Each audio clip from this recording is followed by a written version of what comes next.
BYD ዋን አፕን በተመለከተ ሰሞኑን በሶሻል ሚዲያ በስፋት እየተዘዋወረ ያለ አንድ መረጃ አለና እሱን መረጃ መሰረት ባደረገ መልኩ ቪዲዮ ለመስራት ብዙ ከራሳችን ተማክረን ኢትዮጵያ ፋውንድ የተደረገበት ሪዝን ደግሞ ለማህበረሰባችን ትክክለኛ የሆነ ኢንፎርሜሽን ፕሮቫይድ ማድረግ ስለሆነ ይህንን ቪዲዮ ልንሰራ ወስነናል ማለት ነው። BYD ዋን አፕ በሶስት የተለያዩ ሞዴሎች እና በአራት የተለያዩ ከለሮች ፋብሪካው ያመርታቸዋል።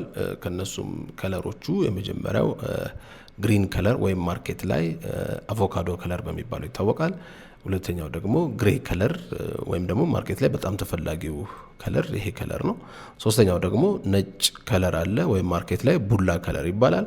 አራተኛው ደግሞ ፒንክ ከለር ሲሆን ይሄም ማርኬት ላይ ብዙ ስለማይፈለግ ብዙ ወደ ኢትዮጵያ አይመጣም ማለት ነው። እንዲሁም ደግሞ ስፔካቸውን ዲፈረንሺየት ለማድረግ ወይም ልዩነታቸውን ለማስቀመጥ በሁለት ሶስት ሞዴሎች ነው ያሉት፣ ግን አንደኛው ሞዴል ብዙም ልዩነት የለውም በትንሽ ኦፕሽኖች ውጪ።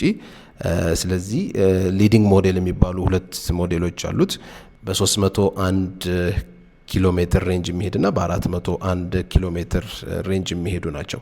ስለዚህም ይሄም በፉል ቻርጅ 301 ኪሎ ሜትር የሚሄደው መኪና በ70 ኪሎዋት ሞተር እና በ32 ኪሎዋት አወር ባትሪ ሲኖረው 401 ኪሎ ሜትር የሚሄደው ደግሞ በ130 ኪሎዋት ሞተር እና በ45.1 ኪሎዋት አወር ባትሪ የሚሄድ ካፓሲቲ ነው ማለት ነው። ስለዚህ BYD እነዚህን መኪኖች አምርቶ ለገበያ ካቀረበ ኦልሞስት ረዘም ያለ ጊዜያቶች ወስዷል። አሁን 2025 ላይ በፈረንጆች አቆጣጠር ኦልሞስት 3 በዚህ የመጀመሪያው ኳርተር አመት ላይ BYD ለመጀመሪያ ጊዜ በታሪክ ዓለም ላይ ግሎባሊ ሴልስ የተቆጣጠረበት ቶዮታንም ቴስላንም በልጦ በዚህ 3 ወር ግሎባሊ ሴልሱን ሪከርድ የሰበረበት ሁኔታ ነው ያለው ማለት ነው።